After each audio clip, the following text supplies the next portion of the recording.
2003년 부산의 평범한 아파트에서 신혼 5개월 차 부부가 갑자기 사라졌습니다. 여보, 정말 태민 씨인가요?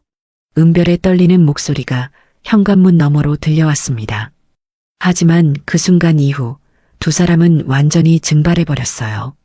남겨진 건 반쯤 먹다 만 저녁 식사와 산산조각 난 도자기 파편뿐이었습니다.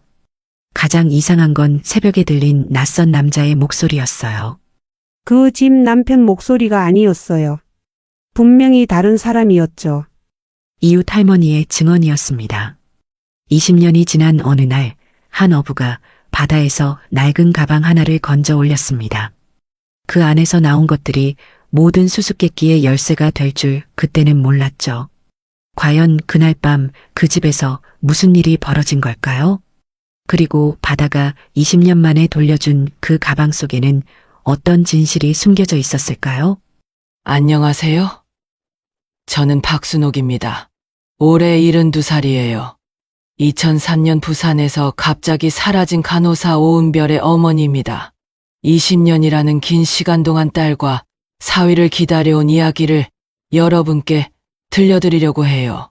많은 분들이 이제 그만 포기하라고 하셨지만 저는 끝까지 기다렸어요. 그리고 마침내 바다가 저에게 답을 주었습니다. 오늘은 그 긴 기다림의 이야기, 그리고 20년 만에 찾아온 작은 희망에 대해 말씀드리고 싶어요. 혹시 여러분도 누군가를 기다리고 계신다면 이 이야기가 작은 위로가 되었으면 좋겠습니다. 2003년 2월 14일 발렌타인데이. 부산 해운대구의 한 아파트 단지에는 여전히 겨울바람이 차갑게 불고 있었습니다.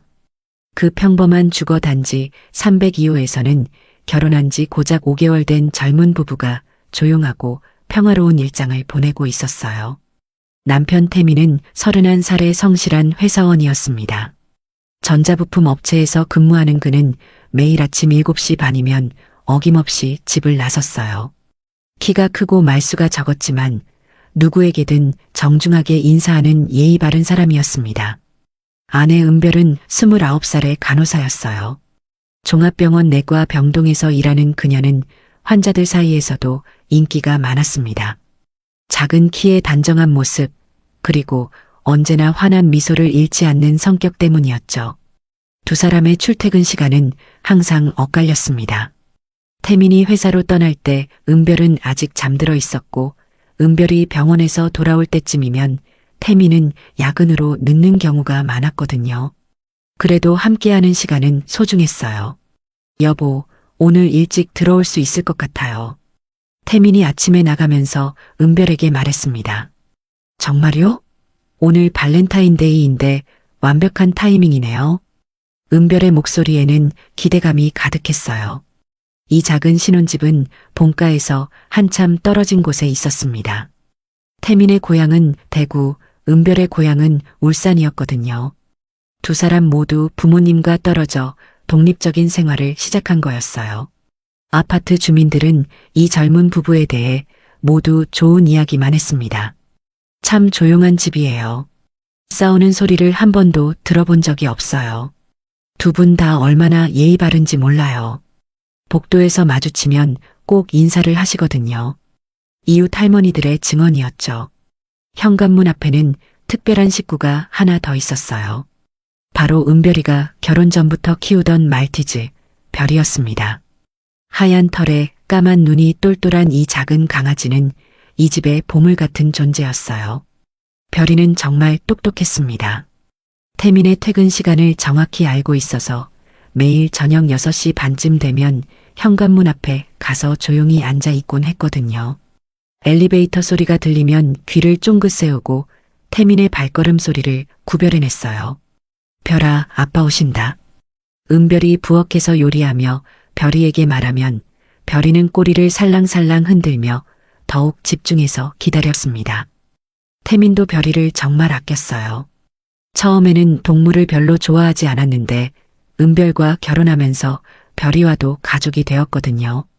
은별아, 우리 별이 산책은 시켰어? 응, 아침에 다녀왔어요. 오늘따라 기분이 좋은 것 같더라고요. 부부의 대화에는 항상 별이 이야기가 빠지지 않았어요. 그날 2월 14일은 정말 평범하게 시작되었습니다. 태민은 평소와 같이 아침 7시 반에 집을 나섰고 은별은 8시에 병원으로 향했어요. 별이는 두 사람을 모두 배웅한 후 현관문 앞에서 하루 종일 기다렸습니다. 오후가 되자 은별에게서 태민에게 전화가 걸려왔어요. 여보, 오늘 일찍 끝날 것 같아요. 발렌타인데이니까 맛있는 거 해놓을게요. 정말? 나도 일찍 들어가려고 하는데 완벽하겠네. 두 사람의 목소리에는 설렘이 가득했어요. 은별은 오후 5시에 병원에서 일찍 퇴근했습니다. 동료 간호사들이 부러워했죠. 은별아, 신혼이라서 좋겠다. 우리도 일찍 퇴근하고 싶네. 언니들도 좋은 하루 보내세요. 은별은 환하게 웃으며 병원을 나섰어요. 집으로 돌아가는 길에 은별은 동네 편의점에 들렀습니다. 태민이 좋아하는 요구르트를 사려고 했거든요. 편의점 아르바이트생도 은별을 잘 알고 있었어요. 오늘도 요구르트 2개요?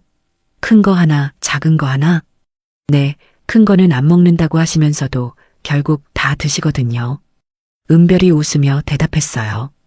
집에 도착한 은별은 별이를 반갑게 맞이했습니다. 별아, 엄마 왔어. 오늘 아빠 일찍 와요. 별이는 꼬리를 신나게 흔들며 은별 주위를 뛰어다녔어요. 은별은 부엌에서 저녁 준비를 시작했습니다. 태민이 좋아하는 소고기를 구워주려고 했거든요. 냉장고에서 고기를 꺼내고 상추와 마늘도 준비했어요. 별아, 오늘 특별한 날이야. 아빠 기뻐하실 거야. 은별의 목소리는 행복으로 가득했어요. 저녁 6시가 넘자 태민에게서 전화가 왔습니다. 은별아, 미안해. 갑자기 회의가 잡혀서 조금 늦을 것 같아. 괜찮아요. 천천히 오세요. 맛있는 거 준비해 놓을게요. 은별은 실망하지 않았어요. 오히려 더 완벽한 저녁을 준비할 시간이 생겼다고 생각했거든요. 저녁 7시가 되자 은별은 마트로 향했습니다. 소고기와 과일을 더 사야 했거든요. 그리고 무엇보다 태민에게 줄 발렌타인 초콜릿도 사야 했어요. 동네 마트는 그리 크지 않았지만 필요한 건 모두 있었습니다. 은별은 신중하게 고기를 골랐어요. 이 고기로 주세요. 그리고 사과도 좀 주세요. 네, 포장해 드릴게요. 마트 직원도 은별을 잘 알고 있었어요. 자주 오는 단골 손님이었거든요. 마지막으로 은별은 초콜릿 코너로 갔습니다. 예쁜 포장지에 쌓인 초콜릿을 보니 마음이 설렜어요. 이거 하나 주세요. 계산을 마친 은별의 영수증에는 정확한 시간이 찍혀 있었습니다. 저녁 7시 13분. 이 영수증이 나중에 중요한 단서가 될 줄 그때는 몰랐죠.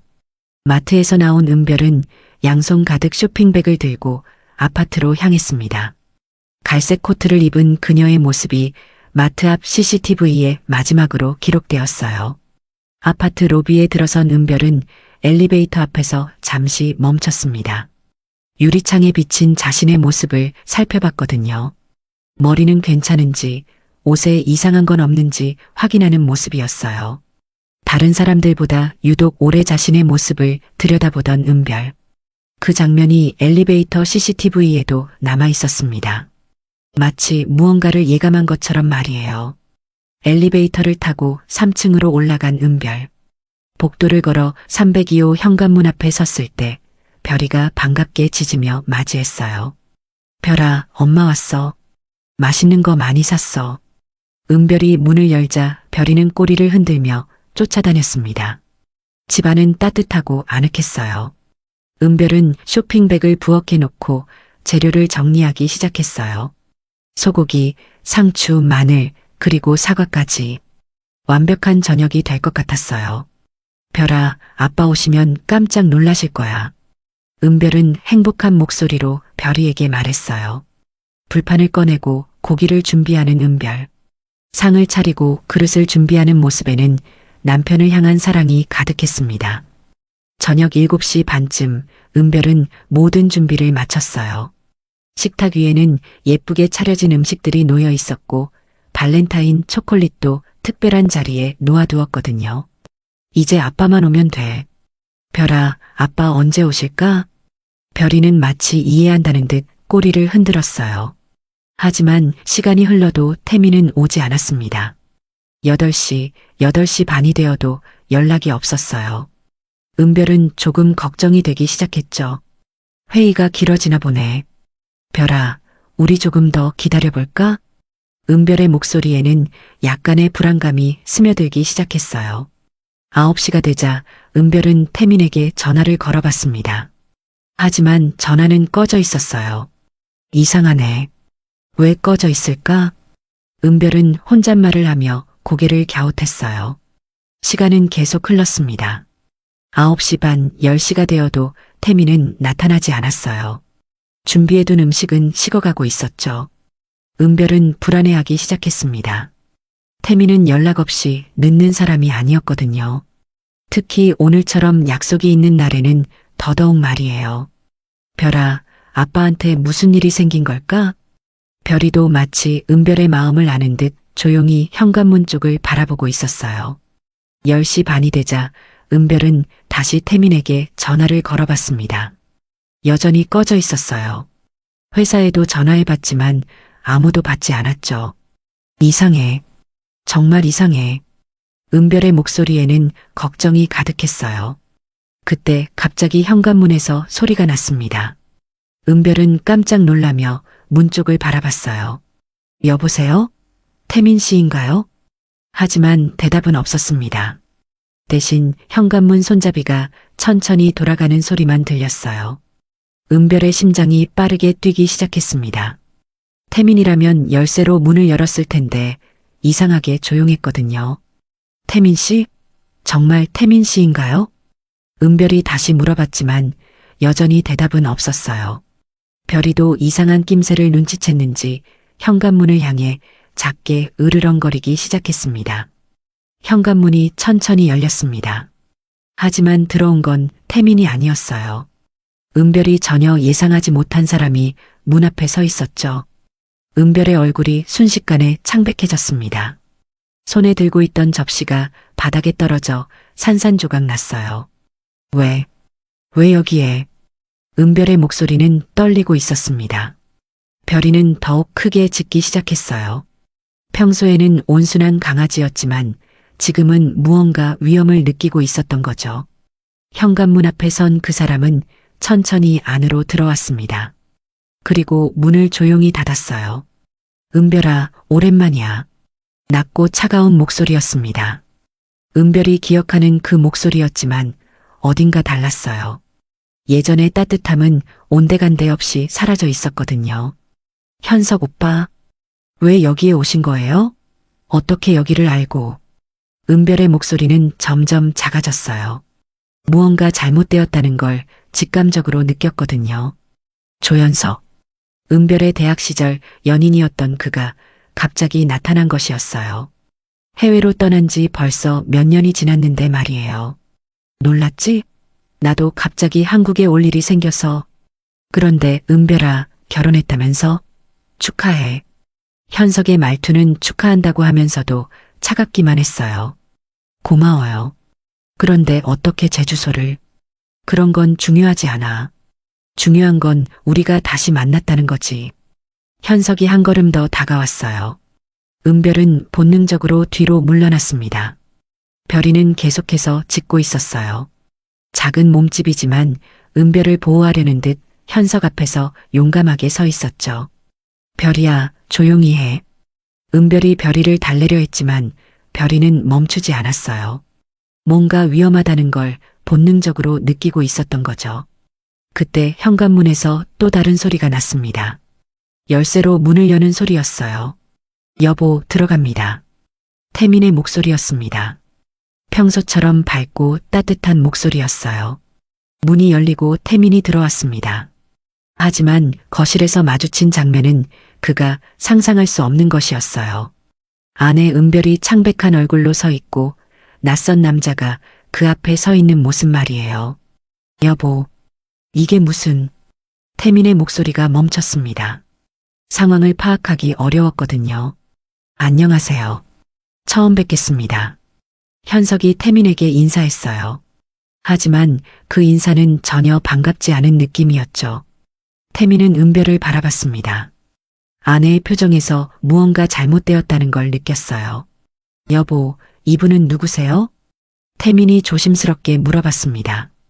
현석 오빠예요. 대학 때. 은별이 대답하려 했지만 현석이 먼저 말했어요. 은별이의 옛 친구입니다. 오랜만에 한국에 와서 인사드리려고 왔어요. 현석의 말투는 여전히 차가웠어요. 태민은 뭔가 이상함을 느꼈습니다. 아내의 표정, 별이의 계속되는 짖음, 그리고 이 낯선 남자의 차가운 분위기까지 말이에요. 그렇군요. 그런데 이렇게 늦은 시간에. 미안해요. 갑자기 찾아와서. 이제 가볼게요. 현석이 말했지만 움직이지는 않았어요. 거실의 공기는 점점 무거워졌습니다. 세 사람 모두 무언가 말하고 싶은데 말할 수 없는 상황이었죠. 별이만이 계속해서 현석을 향해 짖고 있었어요. 마치 위험을 경고하는 것처럼 말이에요. 그 순간이 바로 이 평범한 가정의 마지막 평화로운 시간이었습니다. 아무도 예상하지 못한 채로 말이에요. 그로부터 며칠이 지났지만 태민과 은별 부부는 어디에서도 모습을 드러내지 않았습니다. 평소처럼 출근하는 태민도 병원에서 환자들을 돌보던 은별도 완전히 사라져버린 거예요. 302호 현관문 앞에는 신문이 하나둘씩 쌓여가기 시작했어요. 우유 배달원이 놓고 간 우유병들도 그대로 남아 있었죠. 이웃들이 하나둘씩 이상함을 느끼기 시작한 건 바로 이때부터였습니다. 아랫집에 사는 김씨 할머니는 그날 밤을 절대 잊을 수 없다고 했어요. 새벽에 이상한 소리가 들렸거든요.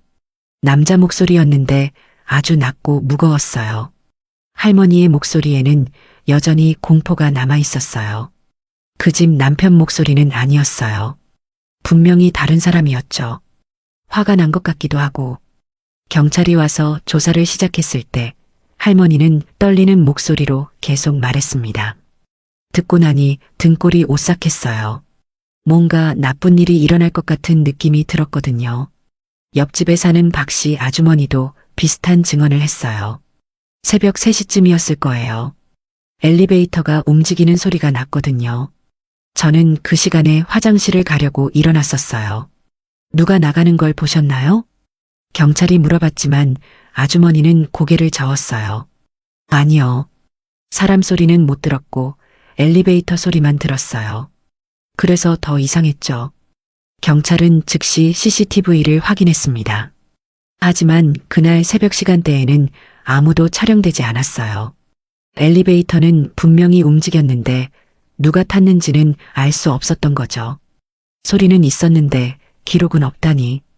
담당 경찰관이 고개를 갸웃거렸어요. 집 안으로 들어간 경찰들이 발견한 건 더욱 이상한 장면이었습니다. 현관문은 안쪽에서 잠겨 있었고 창문들도 모두 닫혀 있었어요. 외부 침입의 흔적은 전혀 없어 보였죠. 하지만 자세히 살펴보니 이상한 점들이 하나씩 눈에 들어왔어요. 현관 옆 신발장 아래에 도자기 파편이 널브러져 있었습니다. 은별이 어머니에게서 선물 받았던 작은 백자 화병이 산산조각 나 있었어요. 평소에는 현관 한쪽에 두고 매일 꽃을 꽂아두던 소중한 물건이었죠. 이게 왜 깨졌을까요? 젊은 경찰관이 물어봤어요. 누군가 들어오다가 부딪혔거나 아니면 다툼 중에 깨진 것 같아요. 선배 경찰관이 대답했습니다. 하지만 이상한 건 아무도 치우지 않고 그대로 놔둔 거예요. 보통은 깨지면 바로 치우잖아요. 식탁 위의 모습도 묘했습니다. 두 사람이 앉았던 자리에는 숟가락과 젓가락이 엇갈린 채 놓여 있었어요. 고기가 반쯤 익은 채로 남겨진 불판 위에는 검게 탄 고기 조각이 굳어 있었죠.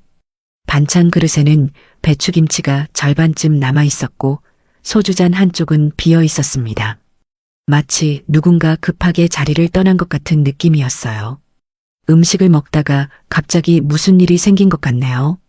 그런데 설거지도 안 하고 정리도 안 한 채로 두고 갔어요. 이상하죠. 거실 테이블 위에는 은별의 핸드폰이 놓여 있었어요. 충전기는 꽂혀 있었지만 배터리는 모두 방전된 상태였습니다. 하지만 태민의 핸드폰은 집 안 어디에서도 찾을 수 없었어요. 아내분 핸드폰은 여기 있는데 남편분 핸드폰은 없네요. 혹시 가지고 나간 걸까요? 경찰들은 고개를 갸웃거렸어요. 더 이상한 건 현관문 바로 옆에 쌓여있던 신문 뭉치였습니다. 보통은 현관문 정면에 떨어지는데 그날은 살짝 문 옆 신발장 가까운 쪽에 비스듬히 놓여 있었어요. 경비원이 말했습니다. 이상해요. 평소에는 저렇게 안 쌓이거든요. 누군가 일부러 옮겨놓은 것 같아요. 이 모든 작은 흔적들이 하나씩 모이면서 경찰들은 이 사건이 단순한 가출이 아닐 수도 있다고 생각하기 시작했어요. 며칠이 지나자 더욱 섬뜩한 일들이 벌어졌습니다. 실종 3일째, 은별의 핸드폰에서 병원 선배 간호사에게 문자 메시지가 발송되었어요. 죄송해요. 조금 쉬고 싶어서요. 한동안 연락 못 드릴 수도 있어요. 메시지를 받은 선배 간호사는 깜짝 놀랐어요. 이상해요. 은별이는 항상 이모티콘을 붙이거든요. 그런데 이 문자는 너무 딱딱해요. 선배는 즉시 은별에게 전화를 걸어봤지만 핸드폰은 꺼져 있었어요. 평소 문체가 아니에요. 뭔가 이상해요. 병원 동료들도 모두 같은 생각이었습니다. 간호사들은 아파도 못 쉬는데 쉬고 싶다는 말은 거의 그만둔다는 말과 비슷해요. 같은 시간 태민의 핸드폰에서도 고등학교 동창에게 문자가 갔어요. 모임 못 갈 것 같아. 몸이 좀 안 좋아. 메시지를 받은 친구도 이상함을 느꼈어요. 태민이는 평소에 죽겠네. 감기 제대로 걸렸어. 이런 식으로 말해요. 몸이 좀 안 좋아 같은 정중한 표현은 안 써요. 친구는 걱정이 되어 전화를 걸어봤지만 역시 핸드폰은 꺼져 있었어요. 당시에는 몰랐어요. 아파서 그러는 줄 알았죠. 하지만 지금 생각해보니 정말 이상한 문자였어요. 이 문자들의 시간도 이상했어요. 평소 부부가 연락하던 시간이 아닌 새벽 2시와 4시 반에 발송된 거였죠.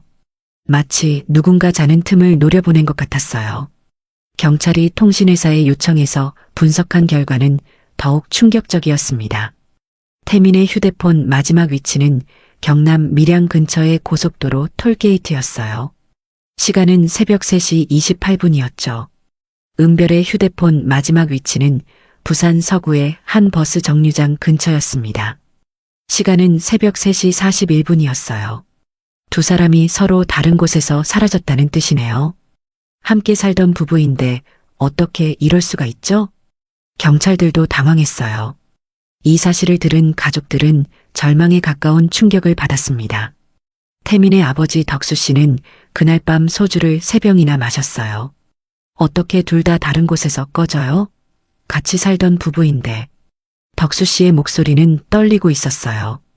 은별의 어머니 순옥 씨는 눈물을 흘리며 말했습니다. 우리 애들한테 무슨 일이 생긴 거예요? 왜 헤어져서 사라진 거죠?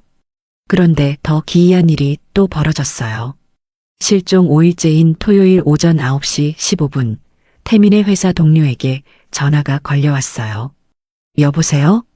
전화를 받은 동료는 태민의 목소리를 들었다고 했어요. 네, 보고서 겨우 마감했습니다. 주말인데 편히 쉬세요. 고생했어요. 네, 다음 주에 뵙겠습니다. 짧은 통화였지만 동료는 뭔가 이상함을 느꼈다고 했어요. 목소리가 너무 낯설었어요. 태민 씨 목소리는 맞는데 말투가 달랐어요. 어떻게 다르셨나요? 경찰이 물어봤어요. 평소보다 차갑고 뭔가 긴장한 것 같았어요. 괜찮으세요? 어디 아픈 거 아니죠? 하고 물어봤는데 당황하는 것 같더라고요. 동료는 계속 말했어요. 그리고 빨리 끊고 싶어 하는 느낌이었어요. 평소 태민 씨답지 않았죠. 가족들에게 이 사실을 알려주자 모두들 고개를 저었어요. 우리는 연락을 안 받았어요. 그런데 회사 사람한테는 전화했다고요? 순옥 씨가 믿을 수 없다는 표정으로 말했어요. 그게 정말 우리의 목소리가 맞나요? 덕수 씨도 의심스러워했어요. 경찰은 여전히 자발적 실종 가능성이 높다고 판단했습니다. 카드 사용 내역도 없고 현금 인출 기록도 없어요. 물리적 증거도 부족하고요. 하지만 가족들은 받아들일 수 없었어요. 순옥 씨가 경찰서에서 울음을 터뜨렸습니다. 우리 애가 왜 도망가요? 도망갈 이유가 없잖아요. 싸운 적도 없고 말없이 떠날 아이들이 아니에요. 순옥 씨의 목소리는 절규에 가까웠어요. 누구한테 물어봐도 좋은 부부였다고 하잖아요. 왜 갑자기 사라져야 해요? 아무도 대답할 수 없었어요. 그 누구도 두 사람이 왜 사라졌는지 설명할 수 없었거든요. 특히 순옥 씨는 실종 전날 밤 은별과 나눈 마지막 통화가 계속 떠올랐어요. 엄마, 요즘 자꾸 무서운 꿈을 꿔요. 무슨 꿈? 누가 문 앞에 서 있는 꿈이에요. 계속 문을 두드리는데 열어주면 안 될 것 같은 느낌이 들어요. 은별의 목소리에는 불안감이 가득했었어요. 괜찮아, 꿈일 뿐이야. 너무 걱정하지 마. 순옥 씨가 달래주려 했지만 은별은 계속 말했어요. 엄마, 나 좀 이상한가 봐요. 자꾸 누군가 저를 지켜보는 것 같아요. 뭔 소리야? 신경 쓰지 마. 하지만 그 통화가 딸과의 마지막 대화가 될 줄 순옥 씨는 몰랐어요. 그때 더 자세히 물어봤어야 했는데 순옥 씨는 후회로 가득한 목소리로 중얼거렸어요. 경찰의 수사는 계속되었지만 단서는 부족했어요. 모든 것이 추측과 의심뿐이었죠. 이웃들의 증언, 이상한 문자 메시지, 다른 장소에서 꺼진 핸드폰들, 그리고 회사 동료에게 걸려온 의심스러운 전화까지. 뭔가 이상해요. 단순한 가출이 아닌 것 같아요. 담당 경찰관도 점점 의심을 품기 시작했어요. 누군가 의도적으로 흔적을 조작한 것 같아요. 하지만 결정적인 증거는 없었어요.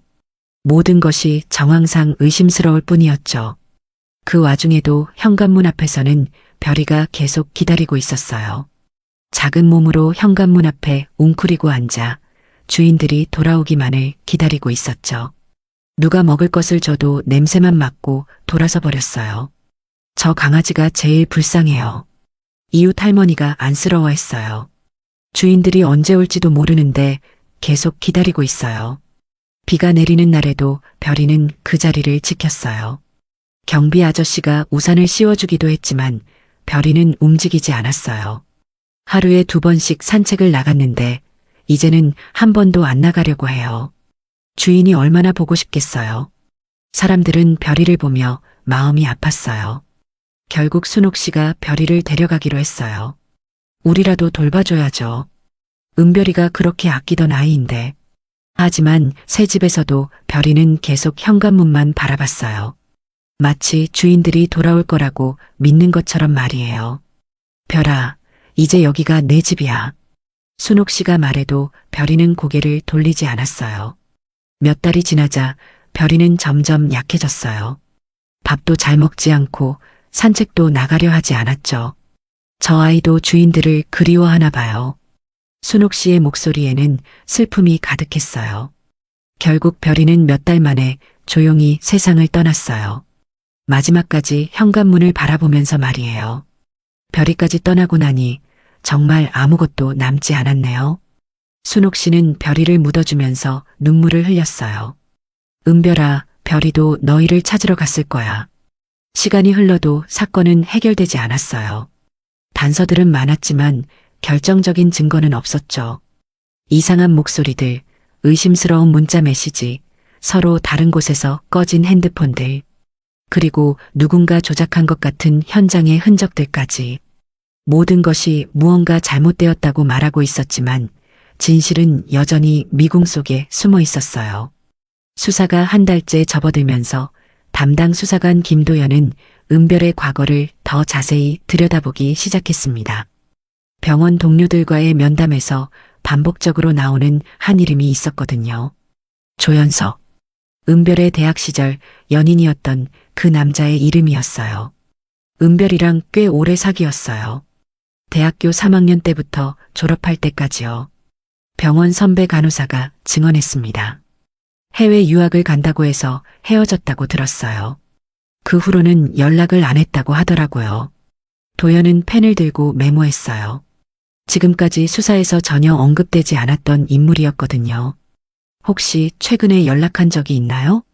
아니요, 전혀요. 은별이는 결혼한 후로 과거 이야기를 별로 안 했어요. 하지만 도연의 직감이 뭔가를 속삭이고 있었어요. 출입국 관리소에 조연석의 출입국 기록을 요청했습니다. 며칠 후 도착한 자료를 보는 순간 도연의 손이 떨렸어요. 2003년 2월 11일 입국, 2월 15일 출국. 부부가 사라진 그 주간과 정확히 일치하는 일정이었습니다. 이게 우연일 리가 없어. 도연이 중얼거렸어요. 더 놀라운 건 숙박 기록이었습니다. 현석은 부산 해운대의 한 비즈니스 호텔에서 2월 13일부터 15일까지 머물렀어요. 태민과 은별이 살던 아파트에서 차로 10분 거리였죠. 왜 하필 그 시간에 그 장소에 있었을까요? 후배 수사관이 물어봤어요. 그것도 며칠만 머물고 바로 출국했고요. 도연은 호텔에 직접 찾아갔습니다. 2003년이라 CCTV 기록은 남아있지 않았지만 당시 근무했던 직원을 찾을 수 있었어요. 기억나세요? 조연석이라는 손님이요. 직원은 고개를 저었어요. 오래되어서 잘. 그런데 그 시기에 이상한 일이 있었어요. 어떤 일이요? 객실에서 새벽에 큰 소리가 났다고 옆방 손님이 신고를 했어요. 확인해 보러 갔는데 아무도 없었죠. 직원의 말에 도연은 귀를 기울였어요. 빈 방이었나요? 아니요. 투숙객은 분명히 있었는데 그때만 안 계셨어요. 아침에 확인해 보니 체크아웃하고 나간 후였고요. 이상한 단서가 하나씩 맞춰지기 시작했습니다. 한편 아파트 주민들을 다시 면담하던 중 중요한 증언이 나왔어요. 그날 밤에 아파트 입구에 외지 차량이 있었어요. 경비실에서 근무하던 아저씨였어요. 번호판을 보니 부산 차량이 아니더라고요. 몇 시쯤이었나요? 밤 11시쯤부터 새벽까지 있었던 것 같아요. 담배 피우는 남자가 서 있었거든요. 어떤 사람이었나요?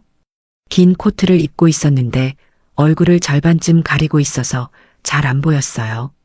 경비 아저씨는 계속 말했어요. 그때는 그냥 누군가 기다리는 줄 알았어요. 하지만 지금 생각해보니 이상했죠. 도연은 즉시 렌터카 회사들을 조회했습니다. 하지만 그 차량은 이미 정보가 삭제된 상태였어요. 고의적으로 흔적을 지운 것 같네요. 도연의 추측이었어요. 이 모든 정황을 종합해서 가족들에게 보고했을 때 반응은 극명하게 갈렸습니다. 덕수 씨는 분노했어요. 그럼 그놈이 우리 애들을 해친 거네요? 주먹을 불끈 쥔 덕수 씨의 목소리는 떨리고 있었어요. 당장 잡아와야 해요. 왜 놔두고 있어요? 하지만 순옥 씨는 달랐어요. 오히려 창백한 얼굴로 주저앉았죠. 설마 은별이가 그 사람을 다시 만난 건 아니겠죠? 어머니, 그게 무슨 말이에요? 덕수 씨가 벌떡 일어서며 소리쳤어요. 우리 며느리가 바람을 폈다는 거예요? 그게 아니에요. 하지만 순옥 씨의 목소리는 점점 작아졌어요. 은별이가 결혼 전에 그 사람을 정말 많이 아꼈거든요. 가족 간의 갈등이 시작되었습니다. 한편 도연은 현석의 현재 행적을 추적하기 시작했어요. 인터폴을 통해 확인한 결과 그는 현재 오스트리아에서 거주하고 있었습니다. 더 놀라운 건 그의 신분 변화였어요. 2003년 7월에 독일에서 혼인신고를 했네요. 실종 사건 직후네요. 그리고 이름도 바꿨어요. 완전히 다른 신분으로 살고 있어요. 현석은 철저하게 과거를 지우고 새로운 인생을 시작한 것 같았어요. 도연은 외교부를 통해 현석에 대한 조사를 요청했습니다. 하지만 돌아온 답변은 차가웠어요. 사건과의 명확한 관련성이 부족합니다. 정치적 개입은 불가능합니다. 오스트리아 당국도 협조를 거부했어요. 이 소식을 들은 순옥 씨는 거실 바닥에 주저앉았습니다. 아니에요. 그 사람을 불러서 물어봐야 해요. 순옥 씨의 목소리는 절규에 가까웠어요. 이름까지 바꾸고 도망간 사람인데 왜 못 잡아와요? 우리 애들이 어디 있는지 그 사람이 알 거 아니에요. 하지만 현실은 냉혹했습니다. 법적 근거도 부족하고 외교적 문제도 있었거든요. 분노와 절망감 속에서 순옥 씨는 극단적인 행동을 취했어요. 현석의 사진을 구해서 밥상 밑에 깔아두었거든요. 나는 밥 먹을 때마다 볼 거예요. 내 딸이 마지막에 본 얼굴이 저 얼굴일지도 모르니까요. 순옥 씨의 목소리에는 깊은 원한이 담겨 있었어요. 한편 도연은 현석의 과거를 더 파헤쳤습니다. 대학 동기들을 수소문한 결과 충격적인 사실들이 드러났어요. 현석이는 은별이에게 집착이 심했어요. 대학 동기가 증언했어요. 헤어질 때도 쉽게 받아들이지 못했거든요. 어떤 식으로요? 계속 연락하려 하고 다른 남자와 만나는 걸 못 견뎌 했어요. 스토킹까지는 아니었지만 확실히 집착적이었어요. 다른 동기도 비슷한 증언을 했어요. 해외로 떠날 때도 은별이한테 함께 가자고 계속 졸랐어요. 거절당하니까 되게 화를 내더라고요. 이런 증언들이 쌓이면서 현석에 대한 의혹은 더욱 짙어졌습니다. 순옥 씨는 무속인을 찾아갔어요. 평소 그런 걸 믿지 않았지만 이제는 지푸라기라도 잡고 싶었거든요. 허름한 시골 마을, 작은 집안에서 노파가 촛불을 켜고 앉아 있었어요. 사진 보여주세요.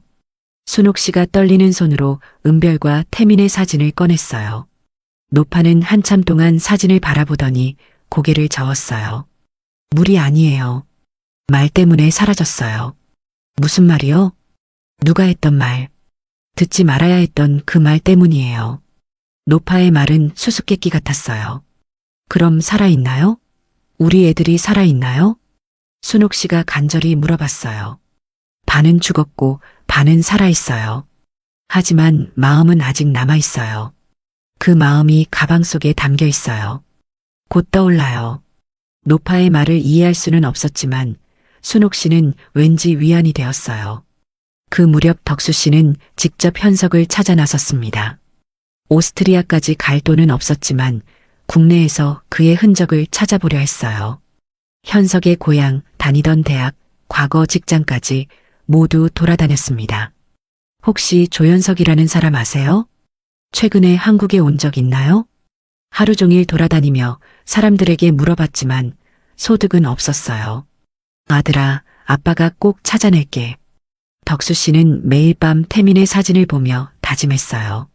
한편 병원에서도 은별을 그리워하는 사람들이 있었어요.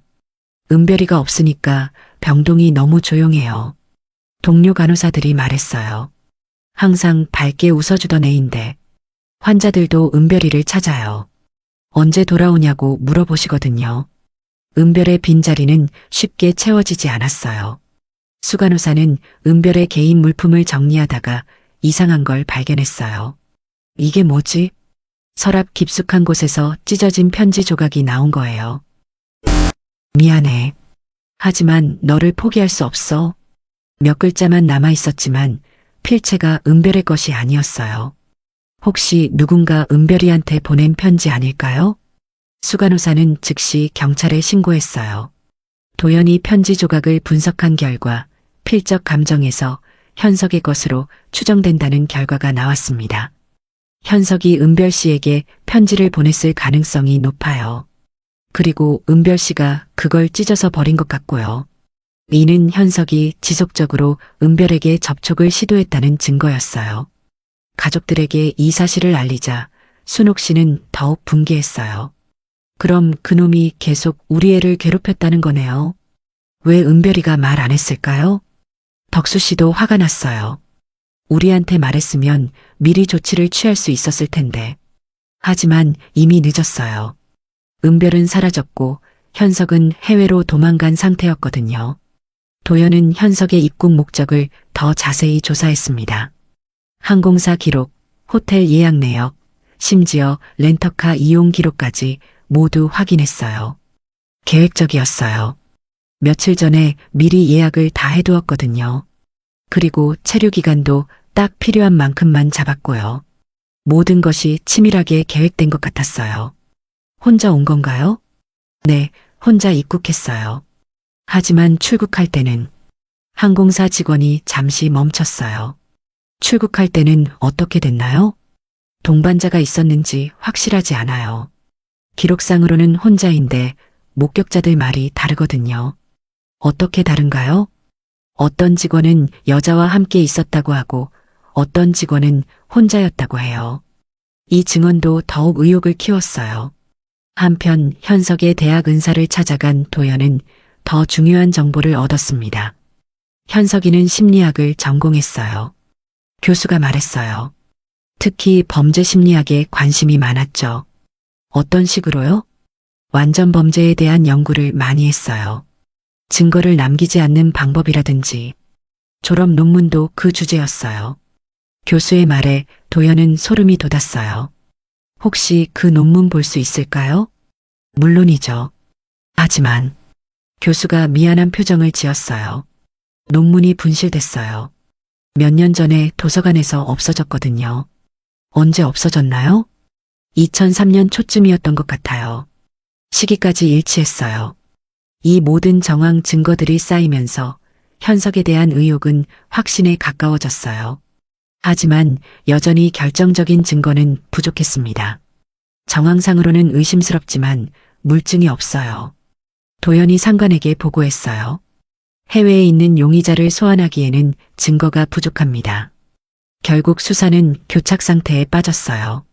가족들의 분노와 절망은 더욱 깊어졌습니다. 범인을 알 것 같은데 잡을 수 없는 상황이었거든요. 법이 뭐 하는 거예요? 순옥 씨가 울부짖었어요. 범인이 누군지 다 아는데 왜 못 잡아와요? 하지만 현실은 그렇지 않았어요. 의심과 확신은 다른 것이었고 법은 증거를 요구했으니까요. 그렇게 현석이라는 거대한 그림자가 이 사건 위에 드리워졌습니다. 모든 화살이 그를 가리키고 있었지만 여전히 진실은 어둠 속에 숨어 있었어요. 시간은 참 잔인합니다. 기다릴 때는 그렇게 느리더니 돌아보면 손가락 사이로 빠져나간 모래처럼 아무것도 남지 않아요. 10년이 흘렀어요. 계절이 10번 바뀌고 같은 자리에 같은 꽃이 10번 피고 졌습니다. 하지만 태민과 은별은 돌아오지 않았어요. 아무 말도 없이 사라졌던 그 두 사람은 그 이후로 단 한 번도 어디에서도 발견되지 않았거든요. 가족들은 지쳐가고 있었습니다. 덕수 씨는 머리가 하얗게 새었어요. 한때 건장했던 체격도 많이 야위었죠.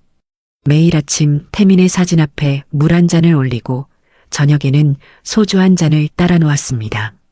아들아, 아빠가 더 일찍 찾아줬어야 했는데. 덕수 씨의 목소리는 점점 작아졌어요. 순옥 씨는 더욱 심했습니다. 은별의 병원에서 퇴직한 후 하루 종일 집에만 있으면서 딸의 물건들을 정리하고 또 정리했거든요. 이 옷은 은별이가 제일 좋아하던 거예요. 이 가방은 취업했을 때 제가 사준 거고요. 순옥 씨는 혼자서 끊임없이 중얼거렸어요. 주변 사람들은 점점 이런 말을 하기 시작했어요. 이제 그만 놓아주시는 게 어떨까요? 10년이나 지났잖아요. 받아들이셔야죠. 하지만 순옥 씨는 고개를 저었어요. 놓을 것도 잡을 것도 없어요. 저는 그냥 허공을 붙잡고 있는 거예요. 순옥 씨의 말에는 깊은 절망이 담겨 있었습니다. 애들이 어디 있는지도 모르는데 뭘 놓으라는 거예요?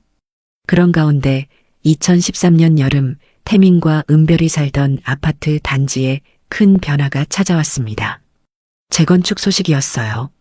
오래된 건물이라 안전에 문제가 있습니다. 주민들의 안전을 위해 철거하기로 했어요. 공사 관계자들의 설명이었죠. 순옥 씨는 그 소식을 듣고 그 자리에서 울음을 터뜨렸어요. 그럼 우리 애들의 마지막 흔적마저 사라지는 거네요. 집까지 없어지면 정말 아무것도 남지 않는 거잖아요. 덕수 씨도 말이 없었어요. 그저 고개만 떨구고 있었죠. 가을이 되자 철거가 시작되었습니다. 오래된 건물의 내부가 하나하나 부서져 나가고 302호였던 그 집도 지붕부터 뜯기기 시작했어요. 순옥 씨는 매일 공사 현장을 찾아갔습니다. 여기가 우리 애들이 마지막으로 있던 곳이에요. 흙먼지가 날리는 현장을 서성이며 혼자 중얼거렸어요. 저기 어딘가에 아직 우리 애들이 앉아 있을 것 같아요. 공사 인부들도 순옥 씨를 보면 마음이 아팠어요. 할머니, 위험하니까 너무 가까이 오지 마세요. 네, 알겠어요. 그냥 멀리서 보고 있을게요. 순옥 씨는 매일 같은 자리에서 철거 작업을 지켜봤습니다. 그런데 어느 날 예상치 못한 일이 벌어졌어요. 현장 인부 중 한 명이 지하 배관 작업을 하다가 이상한 걸 발견했거든요. 이게 뭐지? 파이프 틈 사이, 먼지와 콘크리트 잔해 사이에 무언가 단단한 게 걸려 있었어요. 자세히 보니 나무로 만든 작은 상자였습니다. 거무스름하게 썩은 듯한 색깔에 모서리는 못으로 단단히 봉인되어 있었어요. 이게 왜 여기 있지? 현장 소장이 와서 살펴봤어요. 누군가 일부러 숨긴 것 같은데요. 처음에는 그냥 폐목이라고 생각하고 버리려 했어요. 하지만 뭔가 이상하다는 느낌이 들었거든요. 이거 한번 확인해 봐야겠어요. 소장이 말했어요. 혹시 모르잖아요. 중요한 물건일 수도 있고요. 상자는 철거 현장 근처 지구대로 이송되었습니다. 며칠 후 경찰이 조심스럽게 상자를 개봉했어요. 순옥 씨와 덕수 씨도 함께 지켜보고 있었죠. 못을 뽑고 뚜껑을 여는 순간 모두의 표정이 굳었습니다. 안에는 아무것도 없었어요. 아니, 정확히 말하면 의미 있어 보이는 건 아무것도 없었습니다. 썩은 신문지 뭉치, 금이 간 유리 조각, 물에 젖은 철제 파편, 그리고 녹슨 나사 몇 개가 전부였어요. 이게 뭐예요? 그냥 쓰레기잖아요. 젊은 경찰관이 실망한 목소리로 말했어요. 공사장 폐기물인 것 같네요. 하지만 순옥 씨는 달랐습니다. 아니에요. 이건 그냥 쓰레기가 아니에요. 순옥 씨가 상자를 자세히 들여다보며 말했어요. 누군가 우리 애들의 흔적을 이 상자에 넣고 숨긴 거예요. 어머니, 그건 추측일 뿐이에요. 경찰이 달래려 했지만 순옥 씨는 확신에 찬 목소리로 말했어요. 그럼 왜 하필 우리 집 아래에 묻혀 있었겠어요? 정말 이상한 건 상자가 발견된 위치였습니다. 302호 부엌 싱크대 하부, 정확히 그 집의 수도 배관 아래층이었어요. 누군가 그 집 구조를 정확히 알고 있어야만 그곳에 무언가를 숨길 수 있었거든요. 이 위치를 아는 사람은 많지 않을 거예요. 덕수 씨가 중얼거렸어요. 그 집에 자주 드나든 사람만 알 수 있는 곳이죠. 하지만 경찰은 여전히 회의적이었어요. 증거가 부족해요. 단순한 우연일 수도 있고요. 그냥 공사장에서 나온 폐기물일 가능성이 높습니다. 결국 그 상자는 다시 폐기물로 분류되어 사라졌어요. 어디에도 기록되지 않은 채 폐기물 더미 속으로 던져졌죠. 순옥 씨는 그날 밤 잠을 이루지 못했습니다. 분명히 우리 애들과 관련이 있었을 텐데 왜 아무도 믿어주지 않는 거죠? 그 무렵 덕수 씨에게 청천벽력 같은 소식이 찾아왔어요. 폐암 진단이었습니다. 3기입니다. 많이 진행된 상태예요. 의사의 말에 덕수 씨는 무표정한 얼굴로 고개만 끄덕였어요. 치료를 받으시면 조금 더 시간을 벌 수 있어요. 하지만 완치는 어렵습니다. 병원 침대에 누운 덕수 씨는 말수가 거의 없어졌습니다. 이제는 기다리는 것도 힘이 들어요. 덕수 씨가 순옥 씨에게 힘없이 말했어요. 아들을 보지 못하고 가는 게 이렇게 아플 줄 몰랐어요. 순옥 씨는 남편의 손을 꽉 잡았어요. 당신 포기하면 안 돼요. 우리가 포기하면 애들은 어떻게 해요? 하지만 덕수 씨의 눈빛은 이미 체념에 가까웠어요. 순옥아, 나는 먼저 가더라도 너는 끝까지 기다려줘. 그 애들이 언젠가는 돌아올 거야. 순옥 씨는 매일 촛불을 켰습니다. 한 번은 병실에서, 한 번은 집에서, 그리고 마음속으로 한 번 더. 은별아, 엄마가 아직 여기 있어. 태민아, 아버지가 아직 기다리고 계셔. 촛불을 보며 혼자 중얼거리는 순옥 씨의 모습이 그 시절의 전부였어요. 어느 날 순옥 씨는 이상한 꿈을 꾸었습니다. 깊고 어두운 바다속이었어요. 그 안에서 작은 가방 하나가 천천히 떠오르고 있었죠.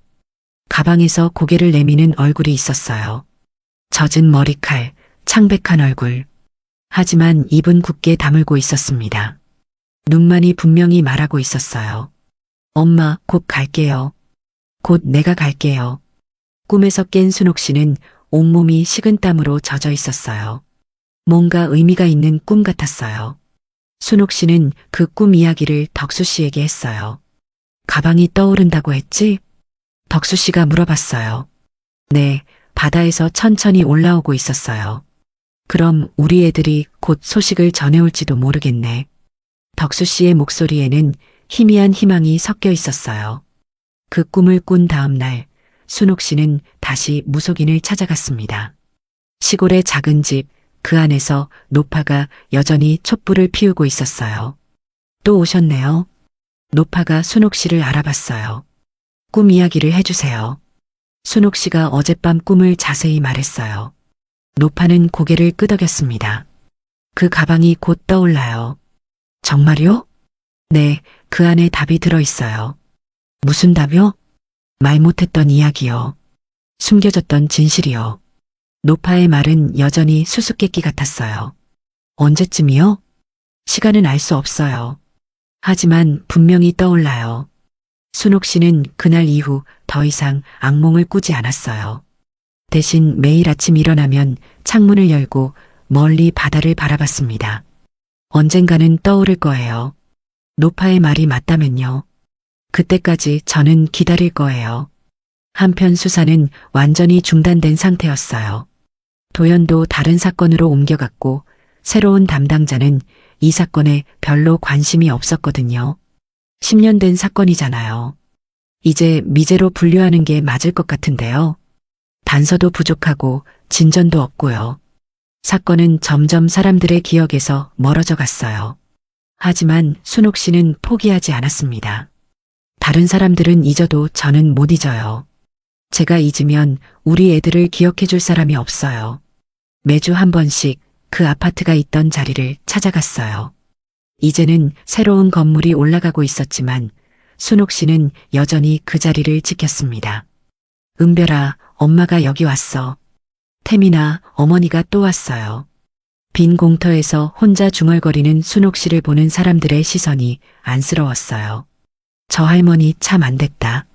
10년째 저러시네. 하지만 순옥 씨는 상관없었어요. 사람들이 뭐라고 하든 상관없어요. 제가 해야 할 일을 하는 거예요. 덕수 씨의 병세는 점점 악화되었습니다. 아무래도 오래 못 버틸 것 같아요. 의사가 순옥 씨에게 조심스럽게 말했어요. 마음의 준비를 하시는 게 좋겠어요. 순옥 씨는 눈물을 참으며 고개를 끄덕였어요. 당신 조금만 더 버텨요.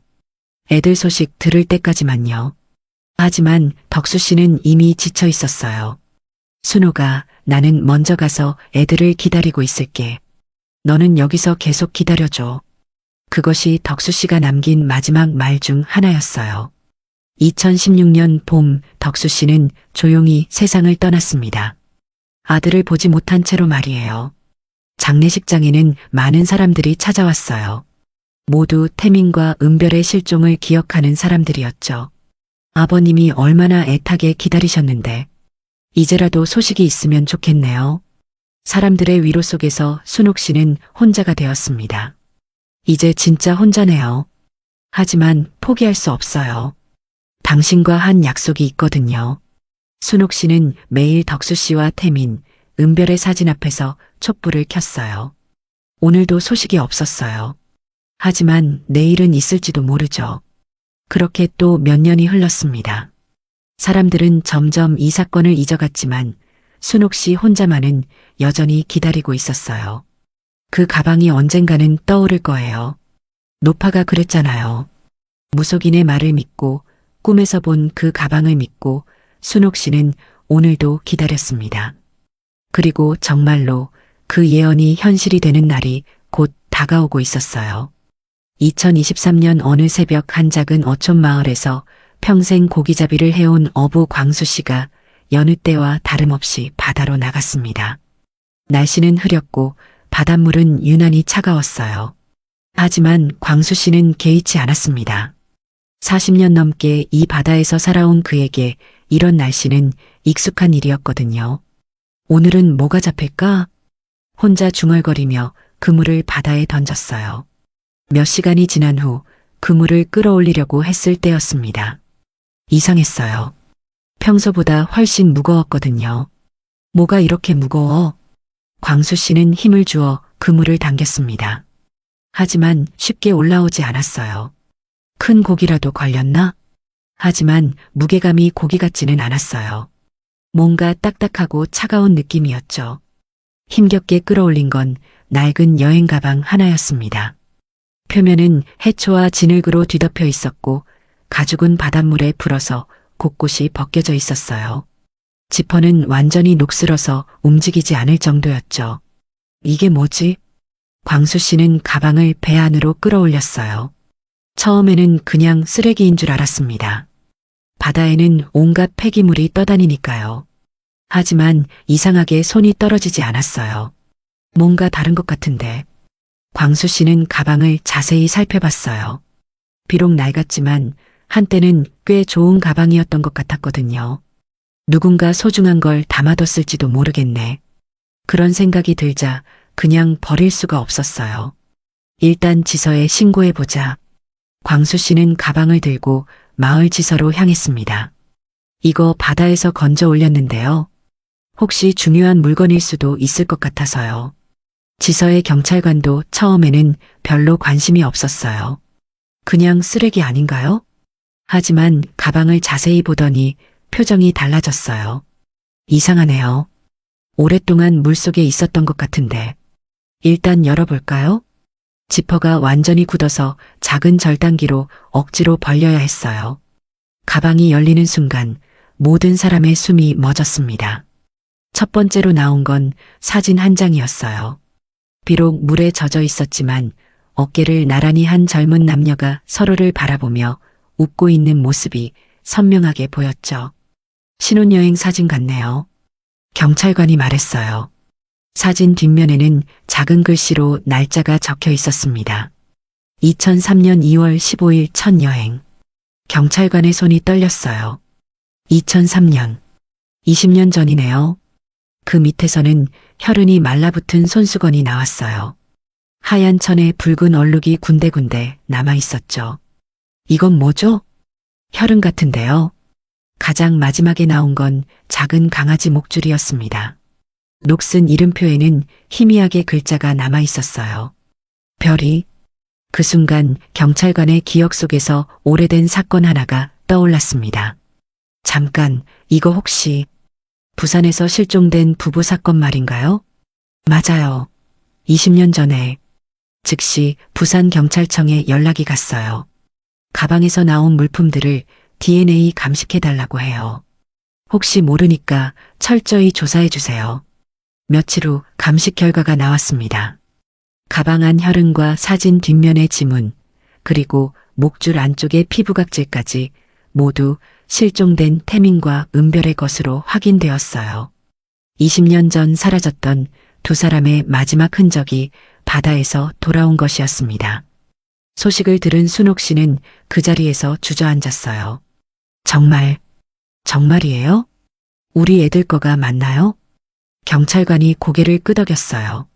DNA 검사 결과가 확실합니다. 순옥 씨의 눈에서 눈물이 흘러내렸어요. 하지만 슬픔보다는 안도감이 더 컸죠. 드디어 소식이 왔네요. 당신 들리세요? 애들 소식이 왔어요. 순옥 씨는 덕수 씨의 영정을 바라보며 울먹였어요. 그날로 순옥 씨는 그 어촌 마을로 향했습니다. 가방이 발견된 바위에 앉아 한참 동안 바다를 바라봤어요. 저 물속에서 20년을 기다렸던 거구나. 바다는 잔잔했습니다. 마치 오랜 비밀을 털어놓고 평화로워진 것 같았어요. 순옥 씨는 주머니에서 작은 꽃다발을 꺼냈어요. 은별아, 태민아, 엄마가 왔어. 꽃다발을 바다에 띄우며 조용히 두 사람의 이름을 불렀어요. 이제 가자. 우리 이제 집에 가자. 꽃이 천천히 멀어져 가는 걸 보며 순옥 씨는 처음으로 평안한 미소를 지었습니다. 한편 가방 발견 소식이 언론에 알려지자 사건에 대한 관심이 다시 높아졌어요. 한 탐사보도 프로그램이 현석의 현재 상황을 추적하기 시작했거든요. 조현석, 현재 오스트리아 거주. 2003년 실종 사건 직후 신분 변경. 기자들이 확보한 자료들이었어요. 더 놀라운 건 최근에 찍힌 현석의 사진이었습니다. 오스트리아의 한 장례식장에서 검은 양복을 입고 서 있는 그의 옆에 동양인 여성 한 명이 조용히 서 있었어요. 사진은 흐릿했지만 전문가들이 화질을 개선하고 확대한 결과 놀라운 사실이 드러났습니다. 긴 머리, 왼쪽 귀 뒤에 작은 점, 그리고 손에 끼고 있는 반지까지 은별과 너무나 닮은 모습이었어요. 이게 정말 은별 씨일까요? 20년이 지났는데 가능한 일인가요? 사진을 본 순옥 씨는 숨을 멈췄습니다. 말도 안 돼. 아닐 거예요. 하지만 마음 한구석에서는 희망이 꿈틀거렸어요. 만약 정말 우리 은별이라면 그럼 살아있다는 뜻인가요? 경찰은 즉시 현석에게 조사 협조를 요청했습니다. 하지만 그는 모든 인터뷰를 거절했어요. 사생활 침해다. 근거 없는 의혹 제기다. 현석 측의 입장이었어요. 해외 수사 협조도 이전과 마찬가지로 거절당했습니다. 명확한 증거 부족, 정치적 개입 불가 같은 이유였어요. 결국 사진 속 여성의 정체는 확인되지 않았습니다. 하지만 순옥 씨에게는 그것만으로도 충분했어요. 확실한 건 없지만 희망은 있어요. 그것만으로도 견딜 수 있어요. 퇴직을 앞둔 수사관 도연은 마지막으로 이 사건 파일을 정리하고 있었습니다. 17년간 미해결로 남아있던 사건의 마지막 보고서를 작성하면서 그는 모든 퍼즐이 맞춰지고 있음을 느꼈어요. 현석의 출입국 기록, 호텔 투숙 기록, 목격자 증언, 그리고 이번에 발견된 가방까지 모든 증거가 한 사람을 가리키고 있었어요. 하지만 도연은 공식 보고서를 작성하지 않았습니다. 대신 작은 쪽지에 이렇게 적었어요. 진실은 여기 있었다. 그리고 그 쪽지를 바닷바람에 날려보냈습니다. 이제 내 할 일은 끝났어. 도연이 조용히 중얼거렸어요. 그 후 몇 달이 지났지만 사건에 대한 새로운 진전은 없었어요. 현석은 여전히 오스트리아에서 살고 있었고 사진 속 여성의 정체도 밝혀지지 않았죠. 하지만 순옥 씨는 매주 그 어촌 마을을 찾았습니다. 바다에 꽃을 띄우며 두 사람을 기억했어요. 사람이 죄를 숨겨도 바다는 결국 돌려줘요. 마을 할아버지가 순옥 씨에게 말했어요. 그 말이 거짓이 아니었네요. 순옥 씨가 고개를 끄덕였어요. 20년 만에 우리 애들이 보낸 마지막 편지를 받았어요. 이제 알겠어요. 그 애들이 어디서 무슨 일을 당했는지는 몰라도 마지막까지 저를 생각했다는 거요. 가방 안에 들어있던 물건들은 단순한 증거가 아니었어요.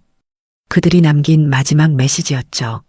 사진은 그들의 행복했던 순간을, 손수건은 그들이 겪었을 고통을, 그리고 별이의 목줄은 집에 대한 그리움을 담고 있었어요. 진실을 다 알 수는 없어요. 순옥 씨가 바다를 바라보며 말했어요. 하지만 이제 됐어요. 그 애들이 저에게 마지막 인사를 했으니까요. 그것만으로도 충분해요. 사건은 여전히 미해결로 남아 있습니다. 조연석의 정확한 역할, 사진 속 여성의 정체, 그리고 태민과 은별에게 실제로 무슨 일이 일어났는지는 여전히 수수께끼예요. 하지만 적어도 한 가지는 분명해졌습니다. 사랑하는 사람을 기다리는 마음은 시간이 지나도 변하지 않는다는 것. 그리고 진실은 언젠가 반드시 모습을 드러낸다는 것. 바다가 20년 만에 돌려준 그 낡은 가방이 바로 그 증거였어요. 혹시 여러분도 잊지 못하는 누군가가 있나요? 순옥 씨가 카메라를 향해 조용히 말했어요. 그 사람을 향한 마음을 포기하지 마세요. 언젠가는 그 마음이 닿을 거예요. 우리 애들이 그랬듯이 말이에요. 바다는 여전히 잔잔했습니다. 파도가 밀려왔다가 물러가기를 반복하면서 새로운 이야기들을 품고 있었어요. 그리고 어딘가에서는 또 다른 누군가가 사랑하는 사람의 귀환을 기다리고 있겠죠. 시간이 아무리 흘러도 변하지 않을 그 마음들과 함께 말이에요. 이것이 2003년 부산에서 시작되어 2023년 작은 어촌 마을에서 끝난 한 편의 이야기입니다. 완전한 해답을 주지는 못했지만 적어도 기다림의 의미는 전해주었다고 믿습니다. 사랑은 증거 없이 사라지지 않아요. 그리고 바다는 언젠가 모든 것을 돌려줍니다. 그 진실만큼은 변하지 않을 거예요. 오늘 이야기는 여기까지입니다. 2003년 부산에서 시작된 이 이야기는 우리에게 깊은 생각거리를 남겨줍니다. 20년이라는 긴 시간 동안 포기하지 않고 기다린 순옥 씨의 모습에서 우리는 진정한 사랑의 힘을 봅니다. 때로는 완전한 답을 얻지 못하더라도 그 과정에서 우리가 느끼는 감정과 배우는 교훈들이 더 소중할 수 있어요. 바다가 20년 만에 돌려준 가방처럼 시간이 흘러도 변하지 않는 것들이 있다는 걸 깨닫게 됩니다. 무엇보다 사랑하는 사람을 향한 마음만큼은 어떤 시련에도 굴복하지 않는다는 것, 그것이 이 이야기가 전하고 싶었던 메시지가 아닐까 싶습니다. 영상이 마음에 드셨다면 좋아요와 구독 그리고 다른 분들과 함께 이 영상을 공유해 주세요. 그리고 댓글로 여러분은 과연 어떤 선택을 했을지 알려주세요. 당신의 이야기도 기다리고 있습니다.